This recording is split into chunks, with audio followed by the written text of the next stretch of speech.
Good morning student. आप सब अच्छे होंगे, स्वस्थ होंगे और अपने कामों में व्यस्त होंगे। माय सेल्फ मनोज कुमार और हमारे यूट्यूब चैनल में आप सभी का स्वागत है। और आज हम लेकर आए हैं बायोलॉजी मॉडल सेट 2023 के सब्जेक्टिव सॉल्यूशन। ठीक है, तो सब्जेक्टिव सॉल्यूशन हम लोग इससे पिछले वीडियो में हम लोग बताए थे ऑब्जेक्टिव सॉल्यूशन को, और एक एक को हम लोग बारीकी तरह से देखे थे। उसमें उसका जो ऑब्जेक्टिव का ऑप्शन था उस ऑप्शन को भी हम लोग डील किए थे। आज हम लेकर आए हैं सब्जेक्टिव सॉल्यूशन को। तो सब्जेक्टिव सॉल्यूशन का जो पहला क्वेश्चन है कि how many types of reproduction occurs in organism. बोलता है कि जीवों में जनन कितने प्रकार के होते हैं। तो जीवों में जनन दो प्रकार के होते हैं, एक होता है सेक्सुअल रिप्रोडक्शन और एक होता है असेक्सुअल रिप्रोडक्शन। ठीक है, सेक्सुअल रिप्रोडक्शन में क्या होगा, 2 पेरेंट्स इन्वॉल्व होंगे, इसमें सिर्फ सिंगल पेरेंट्स इन्वॉल्व होंगे। ठीक है, ज्यादा आपको डील नहीं करना है। सिर्फ अगर अगर तो उससे भी अच्छा लिखना चाहते हो तो इसका एक दो टाइप्स लिख देंगे, जैसे असेक्सुअल का बर्डिंग हो गया, फ्रेगमेंटेशन हो गया, रीजनरेशन हो गया। ठीक है, लेकिन हम लोग को क्वेश्चन में पूछा है कि कितने टाइप्स के रिप्रोडक्शन होते हैं, तो हम लोग दो ही तरह के लिखेंगे, एक लिखेंगे सेक्सुअल रिप्रोडक्शन और एक लिखेंगे असेक्सुअल रिप्रोडक्शन। नेक्स्ट क्वेश्चन है कि लेग ऑपरन क्या है। बोलता है कि व्हाट इज लेग ऑपरन। तो लेग ऑपरन क्या है, तो लेग ऑपरन जो है एक ग्रुप ऑफ जीन है जो क्या करता है, एक प्रोमोटर का काम करता है जो ट्रांसक्राइब करता है सिंगल आरएनए में। मतलब कि क्या करता है, ये जो लिखे हैं the lac operon is an operon या group of gene with a single promoter transcribe as a single mRNA messenger RNA. ठीक है, मतलब क्या है कि जो लेग ऑपरन है वो क्या है, एक ग्रुप ऑफ जीन है जो एक प्रमोट करने का काम करता है, किसको, न सिंगल आरएनए को। ठीक है, नेक्स्ट क्वेश्चन है कि what is an oncogene. Oncogene क्या है। ठीक है, तो इससे पहले हम लोग पढ़े थे कि जो ऑन्कोजीन होता है वो कैंसर जो कॉज करने वाला जीन को हम लोग ऑन्कोजीन बोलते हैं। ठीक है, तो वही है। और जो कैंसर कॉज होता है वो कौन से, कार्सिनोजेन का जो कार्सिनोजेन होता है, कार्सिनोजेन से क्या होता है, कैंसर कॉज होता है। ठीक है, और कार्सिनोजेन कहां से आता है, ना जो तंबाकू होता है, जब तंबाकू जलता है तो तंबाकू में निकोटीन पाया जाता है, और तंबाकू का जो धुआं होता है, सिगरेट स्मोकिंग वाला जो धुआं होता है उसमें कार्सिनोजेन पाया जाता है, और कार्सिनोजेन के कारण क्या होता है कि कैंसर होता है। ठीक है, और कैंसर जिस जीन के कारण होगा उसी जीन को हम लोग क्या बोलते हैं, ऑन्कोजीन। मतलब कि कैंसर को जो लेकर जाएगा जो जीन, उसी को क्या बोलते हैं हम लोग, oncogene. An oncogene is a gene that has the potential to cause cancer. मतलब कि ऑन्कोजीन क्या है, उसके पास एक क्षमता है जो कैंसर कॉज कर सकता है। नेक्स्ट क्वेश्चन है कि which vaccine is taken for diphtheria, tetanus and pertussis. मतलब कि डिप्थीरिया, टिटनस और कुकुर खस्सी के लिए कौन सा टीका लगवाना चाहिए। तो इसके लिए जो दो टीका है, एक को बोलते हैं डीटीपी और एक को बोलते हैं टीडीएपी। मतलब टीडीएपी को हम लोग तपेदिक भी बोलते हैं अपने भाषा में। क्या है कि the vaccine has 2 types of formulation. तो इसके जो वैक्सीन को है दो तरह से बनाया गया था, एक को चाइल्ड के लिए 7 इयर्स से छोटे के लिए, और एक को क्या है 7 इयर्स से बड़े के लिए। मतलब कि एक अडल्ट के लिए और एक है एडोलसेंट के लिए। ठीक है, एडोलसेंट के लिए किसको चाहिए, तपेदिक वाला, और एक चाहिए डीटीएपी जिसको बोलते हैं डिप्थीरिया, टिटनस, पेट्रसस। वो किसके लिए होता है, ना चिल्ड्रन के लिए होता है, 7 इयर्स से कम उम्र वाले बच्चों के लिए। नेक्स्ट क्वेश्चन है कि जो मेंडल है, मेंडल ने अपने परीक्षण के लिए कौन सा पौधा का प्रयोग किया था। तो मेंडल जो है अपना पौधा, जब उन्होंने मोनोहाइब्रिड और डाइहाइब्रिड का जो एक्सपेरिमेंट किया था उस समय उन्होंने गार्डन पी प्लांट को सिलेक्ट किया था। ठीक है, किसको किया था, ना गार्डन पी प्लांट को। और गार्डन पी प्लांट का जो बायोलॉजिकल नेम होता है वो होता है पायसम सेटिवम। क्या होता है, पायसम सेटिवम। ठीक है, नेक्स्ट क्वेश्चन है कि व्हाट आर एंटीबायोटिक। प्रतिजैविक क्या है। देखो इसको हम लोग एंटीबायोटिक वर्ड्स को अगर तोड़े तो एंटी का मतलब क्या होता है, अगेंस्ट, और बायोटिक का मतलब क्या होता है, लाइफ। ठीक है, मतलब कि जो हमारे लाइफ के अगेंस्ट, मतलब हमारे लाइफ का मतलब क्या, कि वैसे बैक्टीरिया जो डिजीज कॉज करते हैं, ठीक है, जो डिजीज कॉज करता है, वैसे बैक्टीरिया हो गया, वायरस हो गया, प्रोटोजोआ हो गया, फंजाई हो गया, उसके विरुद्ध जो लड़ाई करेगा, उसके विरुद्ध जो फाइट करेगा, उसी को मारेगा, या तो फिर उसका जो जर्मिनेशन का जो ग्रोथ है, ग्रोथ रेट को कम कर देगा, या तो उसको मार देगा, किल करेगा, उसी का काम, उसी को क्या बोलते हैं हम लोग, एंटीबायोटिक। ठीक है, क्या है antibiotic? A medicine which is used for a destroying. ये क्या है? एक तरफ का दवाई है जो क्या करता है, डिस्ट्रॉय करता है किसको, बैक्टीरिया को, जो किसको, इन्फेक्शन कॉज करने वाले बैक्टीरिया को, वायरस को, फिर फंजाई को, प्रोटोजोआ को, वैसे वाले बैक्टीरिया को क्या करता है, ये डिस्ट्रॉय कर देता है। या तो फिर क्या करेगा, उसका जो ग्रोथ रेट है, उस ग्रोथ रेट को कम कर देगा, या तो फिर उसको पूरी तरह से किल कर देगा। उसके बाद नेक्स्ट क्वेश्चन है कि एक्सप्लेन IUCN। ठीक है, IUCN का पूरा नाम क्या है? तो international union for conservation of nature. ठीक है, और इसको एस्टेब्लिश किया गया था 5 अक्टूबर 1948। ठीक है, thank you all of you.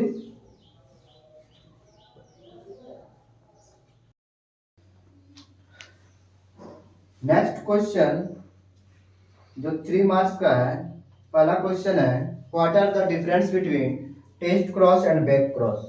तो पहला बात हमको जानना पड़ेगा कि टेस्ट क्रॉस क्या होता है और बैक क्रॉस क्या होता है। तो back cross is the breeding of F1 hybrid with one of the parents. मतलब क्या है कि वन ऑफ द पेरेंट्स, चाहे वो होमोजाइगस पेरेंट हो चाहे हेटेरोजाइगस हो। मतलब क्या है कि F1 हाइब्रिड, मतलब कि जैसे मान लो हम लोग पी के टॉल प्लांट लिए हैं और डॉर्फ प्लांट लिए हैं। टॉल को डिनोट करते हैं कैपिटल टीटी से और डॉर्फ को स्मॉल टीटी से। और इसका अगर गैमेट फॉर्मेशन होगा तो गैमेट बनेगा तो क्या बनेगा, कैपिटल टी बनेगा। इसका गैमेट क्या बनेगा, स्मॉल टी बनेगा। अब क्या है कि दोनों के बीच, दोनों को जब हम लोग क्रॉसिंग करवाएंगे तो इससे जो पहला जनरेशन बनेगा उसमें कैसा बनेगा, हाइब्रिड बना, ना ही पेरेंटल कैरेक्टर आया, मतलब कि ना ही प्योर टॉल है और ना ही प्योर डॉर्फ है। जब दोनों ही नहीं है तो उसको क्या बोलेंगे, हाइब्रिड बोलेंगे। ठीक है, अब क्या है कि F1 हाइब्रिड, पहला क्या बोला है कि F1 hybrid with one of the parents.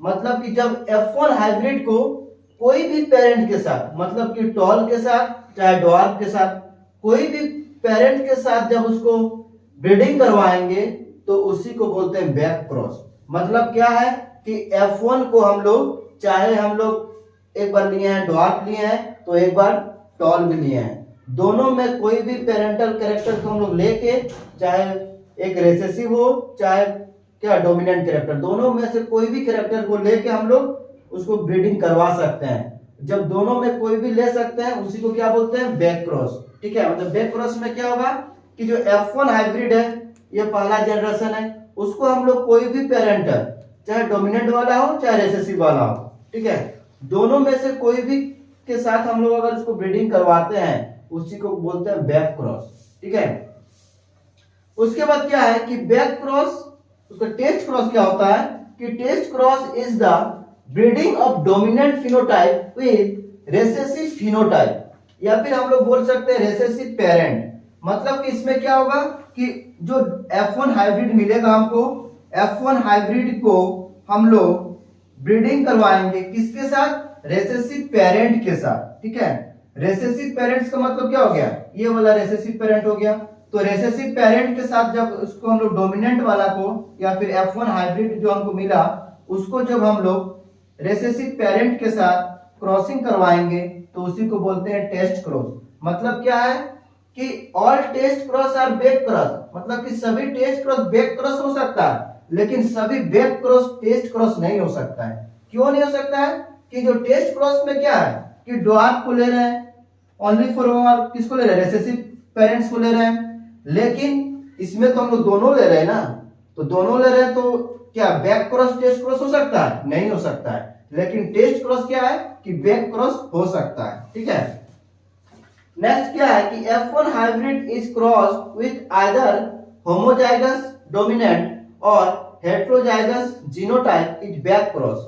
ठीक है। इसमें क्या होता है, या तो होमोजाइगस हो सकता है या तो फिर हेटेरोजाइगस हो सकता है, ठीक है।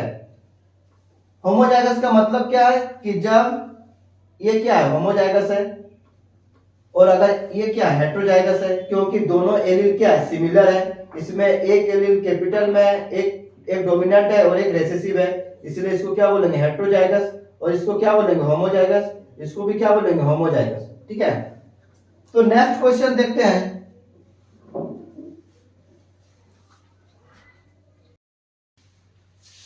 नेक्स्ट क्वेश्चन है सेंट्रल डोग्मा, ठीक है।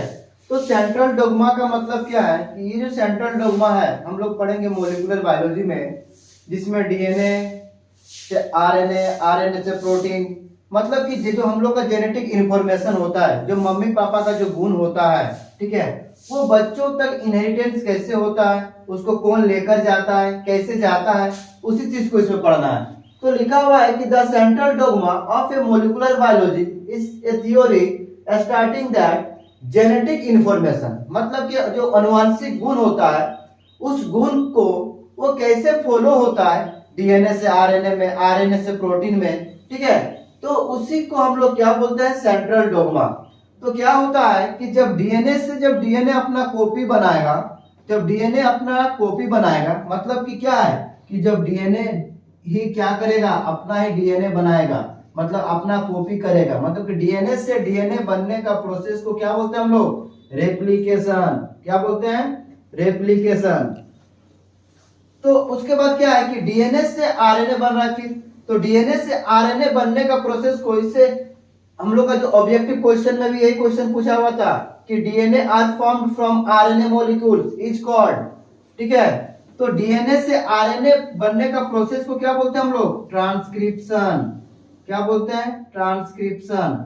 यही क्वेश्चन अगर रहेगा कि DNA are formed from RNA molecules, मतलब कि अगर आरएनए से अगर डीएनए बन रहा है तो उसको क्या बोलते हैं हम लोग, रिवर्स ट्रांसक्रिप्शन। क्या बोलते हैं, रिवर्स ट्रांसक्रिप्शन, ठीक है। उसके बाद क्या है कि आरएनए से फिर प्रोटीन बनेगा, तो आरएनए से प्रोटीन बनने का प्रोसेस को क्या बोलते हैं हम लोग, ट्रांसलेशन। तो सेंट्रल डोग्मा में क्या है कि जो हम लोग का जेनेटिक इंफॉर्मेशन होता है वो कौन लेके जाता है, डीएनए लेके जाता है। तो डीएनए से कहां भेजेगा, आरएनए में, ठीक है। आरएनए से कहां जाएगा, प्रोटीन में। प्रोटीन के बाद क्या होता है, एमिनो एसिड, ठीक है। तो जो क्या होता है कि डीएनए से डीएनए बनने का प्रोसेस को क्या बोलते हैं, रेप्लिकेशन। डीएनए से अगर आरएनए बना, डीएनए से आरएनए अगर बना तो उसको क्या बोलते हैं, ट्रांसक्रिप्शन।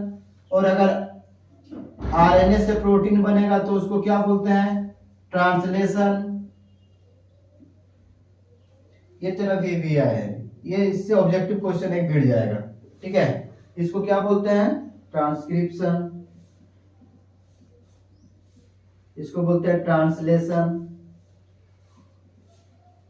उसके बाद आरएनए से अगर डीएनए बना तो उसको क्या बोलेंगे, रिवर्स ट्रांसक्रिप्शन।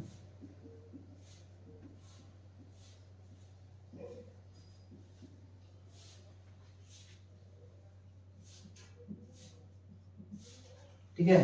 तो सेंट्रल डोग्मा जो क्वेश्चन है, सेंट्रल डोग्मा क्या होता है, तो हम लोग डायरेक्ट लिखेंगे कि सेंट्रल डोग्मा जो है वो मॉलिक्यूलर बायोलॉजी का एक थ्योरी है, ठीक है, या फिर मॉलिक्यूलर बायोलॉजी में हम लोग उसको पढ़ते हैं। वो क्या करता है कि जो हम लोग का जेनेटिक इंफॉर्मेशन होता है, अनुवांशिक गुण जो होता है, उसको एक क्या होता है कि एक दिशा से लेकर जाता है, एक ही दिशा से लेकर जाता है, मतलब क्या, डीएनए से आरएनए, आरएनए से प्रोटीन, ठीक है।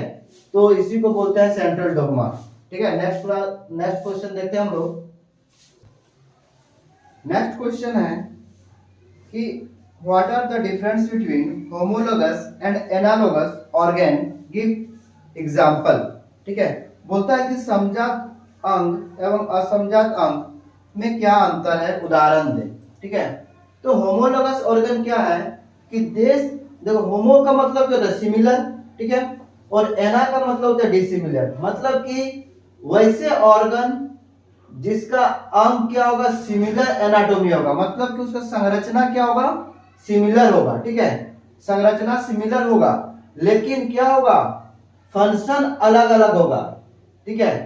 सिमिलर एनाटोमी होगा, मतलब कि देखने में मतलब दोनों का जो संरचना है, शारीरिक जो संरचना है, बनावट है, वो सिमिलर होगा, लेकिन काम क्या होगा, अलग अलग होगा।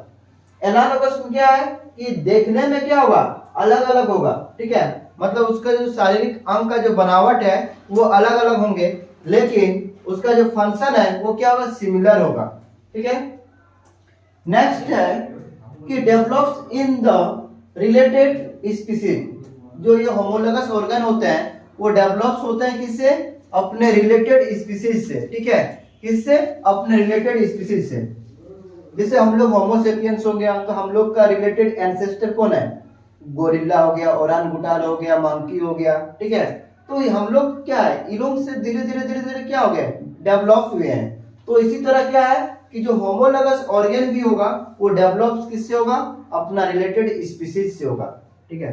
और ये किससे रिलेटेड होगा, ये अनरिलेटेड होगा, मतलब कि इसका कोई मतलब नहीं है, ये कहीं से भी डेवलप हो सकता है, मतलब कि इसका जो संबंध है इसका पुराने अंग से या फिर उसके पूर्वज से कोई इसका संबंध नहीं है, ठीक है। इसमें क्या होगा, इसका पुराने या फिर उसका पूर्वज से इसका संबंध होगा, पूर्वज का अंग और इसका अंग समान होगा, ठीक है। जैसे बहुत सारे अंग ऐसे हैं कि हम लोग का गोरिल्ला हो गया, ओरांगुटान हो गया, उन लोग से सिमिलर है, मंकी से सिमिलर है, ठीक है। नेक्स्ट क्या है कि these are the result divergent evolution. हाँ, इसमें क्या है कि इसका जो इवोल्यूशन है वो क्या है, डाइवर्जेंट है, मतलब कि इसका जो इवोल्यूशन है बढ़ते जा रहा है, ठीक है। जो होमोलोगस ऑर्गन है इसका जो इवोल्यूशन है, ठीक है, ये क्या हो रहा है, बढ़ते जा रहा है, लेकिन इसका क्या कन्वर्जेंट है, ये धीरे धीरे क्या छोटा होते जा रहा है, सीमित हो रहा है, ठीक है। They are inherited from common ancestor, ये जो कहां से आता है, अपना कॉमन एंसेस्टर, मतलब कि दोनों का जो पूर्वज होगा एक ही होगा, ठीक है, दोनों का पूर्वज क्या होगा, एक ही होगा। कॉमन एंसेस्टर, एंसेस्टर मतलब पूर्वज, कॉमन मतलब कॉमन होता है। इनहेरिटेड फ्रॉम क्या होता है, इनहेरिटेड का मतलब होता है जो मम्मी पापा का जो गुण लेकर आता है या फिर जो गुण उभर कर आता है, जो लक्षण कैरेक्टर उभर कर आता है हम लोग में, उसी को बोलते हैं इनहेरिटेड। तो इसका जो इनहेरिटेड करता है उसका जो एंसेस्टर होता है, पूर्वज होता है, वो क्या होता है, कॉमन होता है। लेकिन इसमें क्या होता है कि they are not inherited from ancestor, ये क्या है कि अपने पूर्वज से नहीं होता है, इसका जो अंग है वो उसका पूर्वज से नहीं होता है, ठीक है। उसके बाद क्या है कि उसका एग्जांपल दे देते, जैसे कि ह्यूमन का आर्म और डॉग का 4 लेग, ठीक है। जो हम लोग का आर्म होता है या फिर हम लोग का जो हाथ होता है उस किसके लिए होता है, किसी को पकड़ने के लिए, हैंडलिंग करने के लिए, ठीक है। लेकिन डॉग का जो 4 लेग होता है वो किस लिए है, चलने के लिए है। जैसे हम लोग का टीथ, ठीक है, ह्यूमन टीथ कर देते हैं, ह्यूमन टीथ और एलिफेंटस, हम लोग का दांत क्या है, मिक्सिंग, ग्राइंडिंग, ठीक है, चियरिंग, टीयरिंग करने के लिए है। लेकिन एलिफेंट टस्क होता है, एलिफेंट में जो बाहर में उसका देखना सूंड से बाहर जो निकला होता है उसको टस्क बोलते हैं, ठीक है। दोनों का फंक्शन क्या है, अलग अलग फंक्शन है, लेकिन क्या है, ओरिजिन एक ही है। जैसे ह्यूमन का आर्म हो गया, डॉग का 4 लेग्स, ये 4 लेग्स क्या है तो बता देते हैं। जो लिम्ब होता है या फिर लेग होता है, ठीक है, लिम्ब या लेग 2 भाग में बांटा होता है, एक को बोलते हैं 4 लेग्स या फिर 4 लिम्स और एक को बोलते हैं हाइंड लिम्स, ठीक है। 4 का मतलब होता है कि आगे वाला जो पैर होता है, जो 4 फुटेड एनिमल होते हैं, जिसका जो आगे वाला पैर होता है उसको बोलते हैं फ्रंटल, ये क्या होता है, फ्रंटल साइड में होता है, और ये क्या होता है, बैकवर्ड साइड में होता है। ये बैकवर्ड वाला लेग को क्या बोलते हैं, हाइंड लेग, बैकवर्ड लेग, और इसको बोलते हैं फ्रंटल साइड लेग, इसको बोलते हैं 4 लिम्ब। ये जो हम लोग का जो जैसे कि 4 लिम्स जो होता है वो हम लोग का हैंड में चेंज हो गया है, ठीक है, और डॉग का 4 लेग में ही रह गया है, ठीक है। लेकिन क्या हम लोग का हैंड का काम अलग है और डॉग का जो 4 लेग का काम वो अलग है। उसी तरह क्या हम लोग का ओरिजिन एक ही है लेकिन फंक्शन क्या है, अलग अलग है। उसी तरह क्या है, विंग्स ऑफ बर्ड्स, ठीक है, इसका जो 4 लिम्स है बर्ड्स का वो विंग्स में चेंज हो गया है, और उसके साथ क्या है, बटरफ्लाई, इन लोगों का ओरिजिन क्या है, अलग अलग है लेकिन काम एक ही है। दोनों का जो विंग्स है वो क्या करेगा, उड़ने के लिए ही होता है, बटरफ्लाई का भी इसका भी। लेकिन इसका जो ओरिजिन है, जो विंग्स जो बना है और इसका विंग्स, दोनों का अलग अलग है, मतलब दोनों का ओरिजिन जो है वो अलग है, लेकिन काम क्या है, एक है। ठीक है, नेक्स्ट क्वेश्चन है कि describe the various type of antibody with their respective function. तो एंटीबॉडीज कितने तरह के होते हैं, एंटीबॉडीज होता क्या है, तो एंटीबॉडीज वैसे मेडिसिन है जो बाहर से आए हुए disease causing bacteria, virus, fungi, parasite जीवों को किल करने के लिए, या तो उसका जो ग्रोथ रेट है उसको कम करने के लिए हम लोग एंटीबायोटिक का यूज करते हैं। ठीक है, तो एंटीबॉडी जो होता है वो 5 तरह के होते हैं। ठीक है, क्या क्या होता है, immunoglobulin M, IgM, IgG, IgA, IgD, IgE. ठीक है, सभी का क्या क्या है, सभी का फंक्शन अलग अलग है। कि क्या है IgM, it is the first antibody produced in response to a microbial attack, मतलब कि जो माइक्रो ऑर्गेनिज्म, ठीक है, अटैक करेगा उसको कौन मारेगा ना, आईजीएम। ठीक है, और उसको अटैक करेगा बाय बी सेल। हम लोग पढ़े थे जो एंटीबॉडी इम्यून रेस्पॉन्स होता है, ठीक है, उसको बी सेल के द्वारा उसको रेस्पॉन्स दिया जाता है। ठीक है, और पढ़े थे तेरा सेल CMI और एक पढ़े थे AMI। ठीक है, CMI का मतलब होता है सेल मीडिएटेड इम्यून रेस्पॉन्स और एक होता है एंटीबॉडी मीडिएटेड इम्यून रेस्पॉन्स। तो हम लोग ऑब्जेक्टिव क्वेश्चन में था कि जो सेल मीडिएटेड इम्यून रेस्पॉन्स होता है उसको कौन कंट्रोल करता है ना, टी सेल करता है। ठीक है, और जो एंटीबॉडी मीडिएटेड इम्यून रेस्पॉन्स करता है वो कौन करता है ना, बी सेल करता है। और बी सेल कौन सेल है ना, यही है बी सेल, जो क्या करेगा, जो एंटीबॉडी को, कौन सा एंटीबॉडी ना, माइक्रोबियल जो अटैक करेगा, जो बाहर से माइक्रोब्स आएंगे उसको अटैक करेगा। ठीक है, नेक्स्ट क्या बोलता है, it circulates in the blood and lymph. ठीक है, ये कहाँ पे घूमते रहता है ना, हम लोग के ब्लड में और लिम्फ में, और इसका टोटल कितना होता है, 6% होता है। एंटीबॉडी का 6% अकेले कौन होता है, आईजीएम होता है। ठीक है, और ये कहाँ होगा, सीरम में होगा। ठीक है, सीरम किसको बोलते हैं, ब्लड का, ब्लड को हम लोग अगर पूरा घुमाने लगते हैं या फिर ब्लड को हम लोग ट्रांसफॉर्म करते हैं या फिर कुछ देर तक उसको रख देंगे तो उसमें एक येलो कलर का परत बन जाता है। ठीक है, तो उसी को हम लोग क्या बोलते हैं, सीरम बोलते हैं। ठीक है, उसके बाद क्या होता है कि आईजीएम हो गया, उसके बाद IgG, it's facilitates the process of phagocytosis and provide immunity to developing foetus. ये क्या करता है कि जो फीटस होता है, फीटस मतलब क्या होता है, जब बेबी जब ग्रोथ करता है, ठीक है, बेबी जब यूटेरस के अंदर रहता है, ठीक है, जब यूटेरस के अंदर बेबी जब डेवलप करेगा उस समय उसको हम लोग क्या बोलेंगे, फीटस बोलेंगे। ठीक है, और उस फीटस को जो इम्यूनिटी देगा या फिर उसके अंदर जो इम्यूनिटी डेवलप करेगा वही कौन है, आईजीजी है। ठीक है, वो क्या करेगा, जो न्यूट्रलाइज करेगा किसको, टॉक्सिन मटेरियल को और पैथोजन को। ठीक है, और उसके नेक्स्ट क्या है, आईजीए। ठीक है, it's provide the first line of defence. जो आईजी होता है, आईजीए जो होता है, इसको हम लोग फर्स्ट लाइन ऑफ डिफेंस बोलते हैं, क्योंकि जो आईजीए होता है वो सबसे ज्यादा कहाँ पे पाया जाता है, कोलोस्ट्रम में। और कोलोस्ट्रम किसको बोलते हैं, जो मम्मी का जो बेबी जन्म होने के बाद जो पहला 7 दिन जो मिल्क का सिक्रेशन होता है उसी को कोलोस्ट्रम बोलते हैं। वो क्या होगा, हल्का गाढ़ा होगा, येलो कलर का होगा, और उसी में सबसे ज्यादा क्या मिलता है, आईजीए मिलता है। ठीक है, नेक्स्ट बोलता क्या है, IgD, it's involves in the production of the antibody B cell. जो आईजीडी है, इम्यूनोग्लोबिन डी, ये क्या करेगा, प्रोडक्शन करेगा किसका, बी सेल का, बी सेल बनाने में हेल्प करेगा कौन, आईजीडी। उसके बाद नेक्स्ट है आईजीई, ये करेगा रिएक्शन टू पैरासाइट। ये क्या करेगा, पैरासाइट को मारने का काम करेगा। पैरासाइट जैसे क्या हो गया, एस्केरिस लुम्ब्रिकोइड, जो हम लोग के पेट के अंदर जो कृमि होता है वो सब क्या हो गया, पैरासाइट हो गया। ठीक है, नेक्स्ट क्वेश्चन क्या है कि बायोगैस, बायोगैस जो हम लोग पढ़े हैं कि बायोगैस में कौन कौन सा गैसेस का मिक्सचर होता है।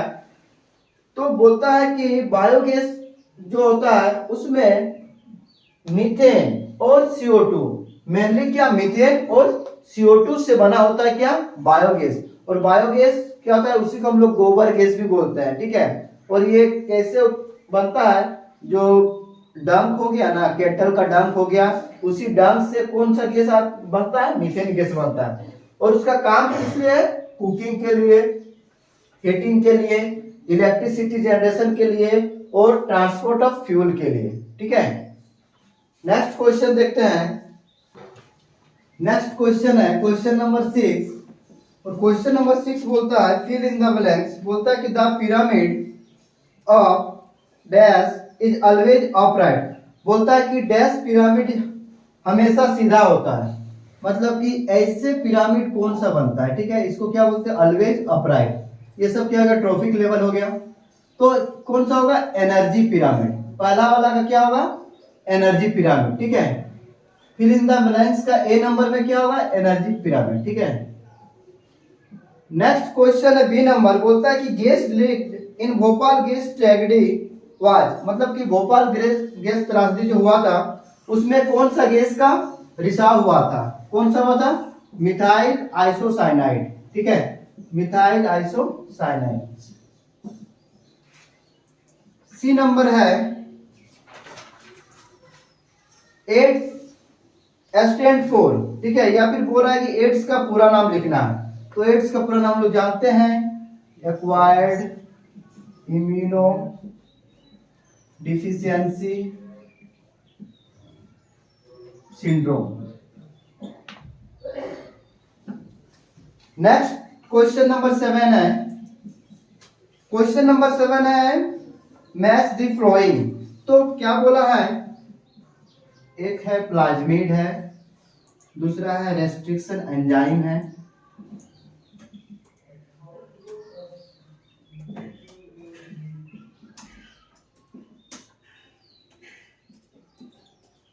तीसरा है एग्रोबैक्टीरियम।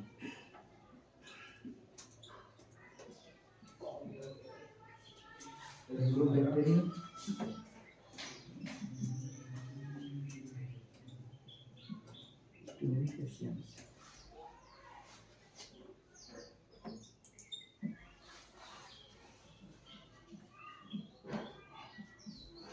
तो प्लाज्मिड, प्लाज्मिड हम लोग पढ़े हैं, किसमें पढ़े हैं ना, प्लाज्मिड PBr 322।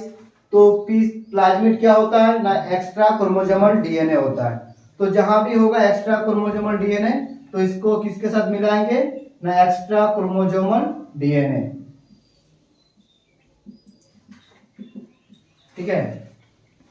उसके बाद बोलता है रेस्ट्रिक्शन एंजाइम। एंजाइम्स का ही काम क्या है, देखो हम लोग दो तरह का पढ़े थे, एक पढ़ते रेस्ट्रिक्शन एंजाइम और एक पढ़ते लाइगेज एंजाइम।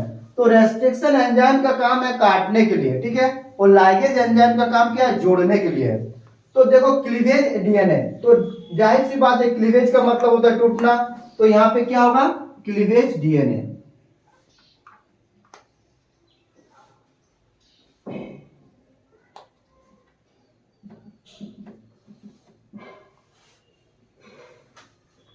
क्वेश्चन बाकी के ऑप्शन नंबर जो सी है एग्रोबैक्टीरियम ट्यूमिफेसियंस, इसका आंसर हो जाएगा जीन ट्रांसफर। यही क्या करता है, जीन को लेकर जाता है, इसको जीन ट्रांसफर बोलते हैं, ठीक है। चलो